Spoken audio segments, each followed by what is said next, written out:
Hello everybody, this is Dr. Naveen Reddy. In today's lecture, we discuss about the constant function. देखो dear students, last lecture में अपन ने start किए थे ये सम functions के बारे में, उसमें ग्राफ्स के साथ में देख रहे थे। लास्ट लेक्चर में अपन ने आइडेंटिटी फंक्शन के बारे में मालूम कर लिए थे और आज के लेक्चर में अपन मालूम कर लेने वाले हैं कांस्टेंट फंक्शन। ये कांस्टेंट फंक्शन क्या होता है? It's a constant, it's result is constant for any real number. कैसा रहता सर? फॉर एग्जाम्पल ये रियल नंबर्स ले रहा हूं आर और फंक्शन जो डिफाइन कर रहा हूं मैंने रियल नंबर से रियल नंबर को डिफाइन किया। फंक्शन भी वही है जैसा आइडेंटिटी फंक्शन में अपन ने रिप्रेजेंट किए थे वैसे रिप्रेजेंट किया। तो ये फंक्शन कौन सा फंक्शन हो गया? रियल वैल्यूड फंक्शन या रियल फंक्शन करके बताया जाता है, क्योंकि रियल नंबर सेट से रियल नंबर्स के अंडर में आने वाला सेट्स को भी लिए तो अपन रियल नंबर ही बोलते हैं, राइट। नेचुरल नंबर्स भी लिए तो रियल नंबर्स का ही पार्ट है, होल नंबर्स लो रियल नंबर्स का ही पार्ट है, इंटीजर्स लिए तो भी रियल नंबर का ही पार्ट है। इसीलिए जनरली अपन जो डिस्कस करते हैं वो रियल फंक्शंस का ही डिस्कस करते हैं, क्योंकि 11वीं 12वीं में अपन को जो फंक्शंस मैक्सिमम दिया हुआ है that is only real numbers पे डिपेंडेंट दिया हुआ है, कॉम्प्लेक्स नंबर्स पे डिपेंडेंट नहीं दिया हुआ है। इसीलिए जनरल अपन फंक्शंस के बारे में जब भी बात करेंगे तो रियल फंक्शन के बात करेंगे। तो ये real function f from r to r कैसा एग्जिस्ट होता है? रियल फंक्शन जो है वह y is equal to f of x तो जनरली लिखते रहते हैं अपन, है ना। y is equal to f of x अपना फंक्शन है, x जो डोमेन है y क्या है? रेंज है। x डोमेन है, y रेंज है। ये function y is equal to f of x equal x करके लिखा था आइडेंटिटी फंक्शन में, लेकिन कांस्टेंट फंक्शन में कांस्टेंट को इक्वल हो जाएगा k। कब? फॉर ऑल x, ये किसे क्या बोल रहे हैं अपन ने? For all x belongs to real number. x कौन सा भी रियल नंबर लो, तुम्हें मिलने वाला रिजल्ट वो कांस्टेंट जो भी लेंगे, 1 लिए तो k की जगह पर 1 लिए तो 1 ही आते रहेगा, 2 लिए तो 2 ही आएगा। Mean irrespective of domain range will be equal to the constant. Domain अपन कौन सा भी लेने दो, -3 लो, -4 लो, -2 लो, 0 लो, 1 लो, 2 लो, 3 लो, कौन सा भी लो, लेकिन मिलने वाला रेंज एक ही मिलने वाला है जो k रहेगा। वो k इक्वल टू 1 रहा है तो इधर -2 भी लिए तो 1 ही मिलेगा, -3 भी लिए तो 1 ही मिलेगा, -4 भी लिए तो 1 ही मिलेगा। जो लेंगे वही मिलते जाएगा। उसे अपन कांस्टेंट फंक्शन करके बताया जाता है, जिसका रेंज कांस्टेंट को इक्वल है for all x belongs to r। Any real number ले लो x के पास में, लेकिन रेंज क्या मिलेगा? कांस्टेंट मिलेगा। रेंज में चेंजेस होने वाला नहीं है।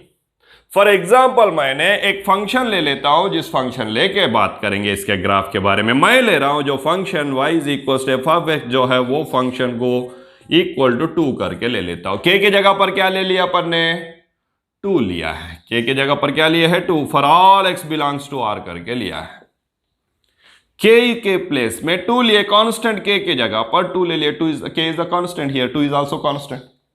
अच्छा, इसमें अपन ने कुछ वैल्यूज रख देते। If x is equal to -3 implies बोले तो ये हो रहा तो ये हो रहा है, इंप्लाइज f ऑफ -3 क्या होता देखेंगे। x के जगह पर -3 लिख दिया, x के जगह पर -3 लिख दिया। राइट साइड में x प्रेजेंट है क्या? नहीं है, तो इसमें अपन ने -3 लिखने का चांसेस है क्या? नहीं है, तो ये तो 2 ही रहेगा, इसमें चेंजेस हो ही नहीं रहा, क्योंकि ये x इधर जहां जहां x है वो ए प्लेस में जो x वैल्यू है वो सेम वैल्यू को इधर जिस प्लेस में x रहता है उतने प्लेसेस में अपन को लिखना था। लेकिन इधर x एक ही प्लेस में भी प्रेजेंट नहीं है, एक भी प्लेस में प्रेजेंट नहीं है, तो बोले तो x को लिखने का इसमें जरूरत नहीं है, जो 2 है वो ही रहेंगे। मीन्स x -3 लिए तो रिजल्ट जो आ गया 2 ही आ गया, दैट इज -3 2। वैसे x इज इक्वल टू ले लेता हूं -2। x -2 लिए तो f ऑफ -2 भी क्या हो जाएगा? 2 ही होगा, क्योंकि उसमें एक्शन है ही नहीं, तो अपन को कैसा रहेगा? रिजल्ट में 2 ही आएगा, रिजल्ट एक ही रहेगा। अगर x इज इक्वल टू -1 लिए तो f ऑफ -1 क्या हो जाएगा? 2 ही होगा, that is -1 2। x is equal to ले लेता हूं 0 implies f of 0 equal to भी क्या हो जाएगा? 0 होगा क्या? नहीं, वो तो आइडेंटिटी फंक्शन में होगा, इधर तो रिजल्ट कांस्टेंट फंक्शन में 2 को इक्वल हो जाएगा, दैट इज 0 2। देखो एक बार सभी के सभी, if x is equal to 1 लिए है तो f of 1 is equal to भी क्या हो जाएगा? 2 हो जाएगा, right. 1 2 x is equal to 2 ले लेते। अरे कौन सा भी नंबर लो x के जगह पर, रिजल्ट तो 2 को इक्वल ही आ रहा है ना। x इक्वल टू 3 ले लेते। क्या हो जाएगा एफ ऑफ 3 बेटा? 2 ही होगा, है ना। F of 3 low, F of 4 लो, कितना भी लो वो क्या हो जाएगा? 2 ही होगा। देखो एक बार second component in every ordered pair, second component में चेंजेस कुछ है क्या? नहीं है, that is constant, that is constant, उसमें कुछ भी चेंजेस होने वाला नहीं है, दैट इज अ कांस्टेंट। वैसा ही x means first component change हो रहा है, एनी रियल नंबर रह रहा है first component, but second component equal to the constant. ऐसा फंक्शन को अपन ने y is equal to f of x, that is f of x equal to k के जैसा रहने वाला फंक्शन को अपन ने कांस्टेंट फंक्शन करके बताया जाता है। कैसा, कौन सा फंक्शन बताया जाता है? Constant function. फिर कांस्टेंट फंक्शन का ग्राफ कैसा रहता है सर? ये एक्स एक्सिस ले रहा हूं और ये वाई एक्सिस। एक्स एक्सिस के ऊपर 1 2 3 4 -1 -2 -3 -4 1 -1 -2 -3 1 2 3 4।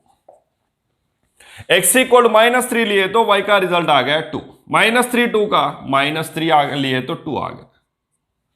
एक्स इक्वल -2 लिए तो भी 2 ही आया, एक्स इक्वल -2 लिए तो भी y का रिजल्ट 2 ही आ गया।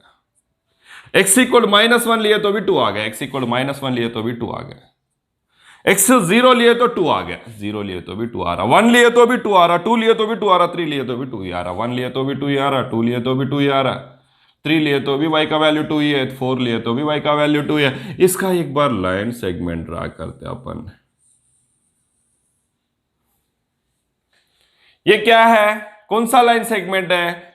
F of x is equal to 2 का लाइन सेगमेंट है, f of x equal to 2 का लाइन सेगमेंट है। फिर ये वाइंड अप हो रहा है क्या? कहीं पे भी वाइंड अप नहीं है, इधर भी इधर चले जाएंगे, उधर भी उधर चले जाएंगे। मींस ये भी line segment f of x equal to 2, ये कौन सा लाइन सेगमेंट है? कांस्टेंट फंक्शन का लाइन सेगमेंट। कांस्टेंट फंक्शन का लाइन सेगमेंट भी स्ट्रेट लाइन है, स्ट्रेट लाइन है simultaneously. The graph of constant function is parallel to the x-axis. x-axis को कैसा रहेगा? पैरेलल में रहेगा, पैरेलल टू x-axis।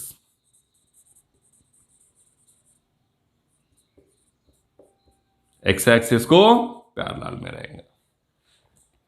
अगर वही f of x equal to 0 है, ये f of x equal to 0 का लाइन सेगमेंट है, f of x equal to 0, क्योंकि इधर y का वैल्यू क्या है? 0 है।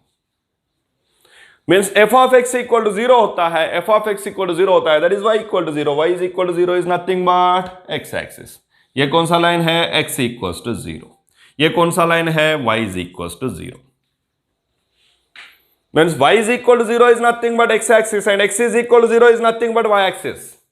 x is equal to 0 is y axis, x equal to 0 is y axis, y equal to 0 is x axis. फिर इसमें क्या हो रहा है? ये जो भी कांस्टेंट ले लेंगे अपन ने, k करके ले लेते हैं, k क्या है कौन सा नंबर की पता नहीं है, तो f of x equal to k लिए तो इसे ही किसी ना किसी को कैसा रहेगा? वो पैरेलल में रहेगा। ऐसे ये हो सकता है, ये हो सकता, कौन सा भी हो सकता। फिर फाइनली कैसा रहेगा? ये एक्स एक्सिस को पैरेलल में ही रहेगा, एक्स एक्सिस को पैरेलल में ही रहेगा, क्योंकि रेंज एक ही रहने वाला है for different domains. Different domains के लिए रेंज एक ही होने वाला है। प्री इमेजेस बहुत सारे होंगे, लेकिन इमेज एक ही रहेगा, सभी का इमेज एक ही रहेगा, that is 2, that is k। Constant के लिए क्या हो जाएगा? k करके अपन ने बात किया जाता है। This is about the constant function. फिर कांस्टेंट फंक्शन का ग्राफ वो पूछते हैं कि एक्स एक्सिस को कैसा रहता है? पैरेलल में रहता है। वाई एक्सिस को कैसा रहता है?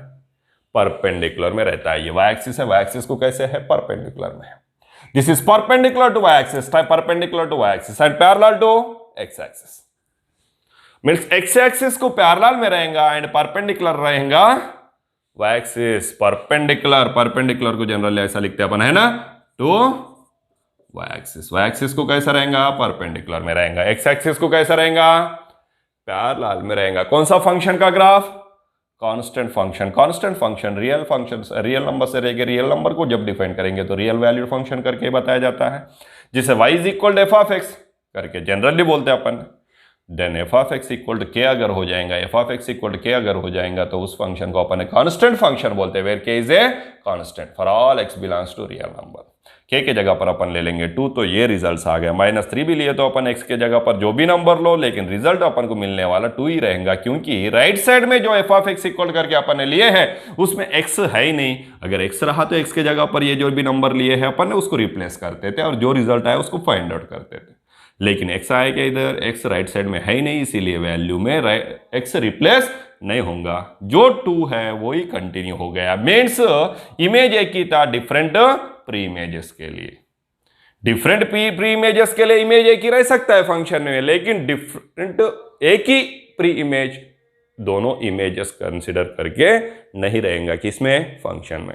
इसीलिए 2 इमेजेस का एक ही प्री इमेज रह सकता है, 2 रहने दे, ज्यादा रहने दे, लेकिन एक ही प्री इमेज का 2 इमेजेस नहीं रह सकता फंक्शंस में। फंक्शंस में एक ही प्री इमेज का 2 इमेजेस कभी भी नहीं रह सकता, और सभी रियल नंबर्स के लिए इसको डिफाइन कर सकते, इसीलिए इसको फंक्शन बोला गया।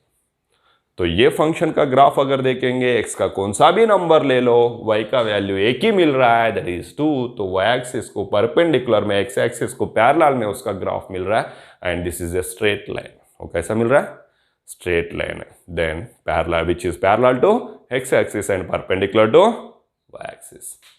ये है x equal to 0, x equal to 0 होने वाला लाइन सेगमेंट अपन y एक्सिस बोलते हैं, y इक्वल टू 0 होने वाला लाइन सेगमेंट x एक्सिस है।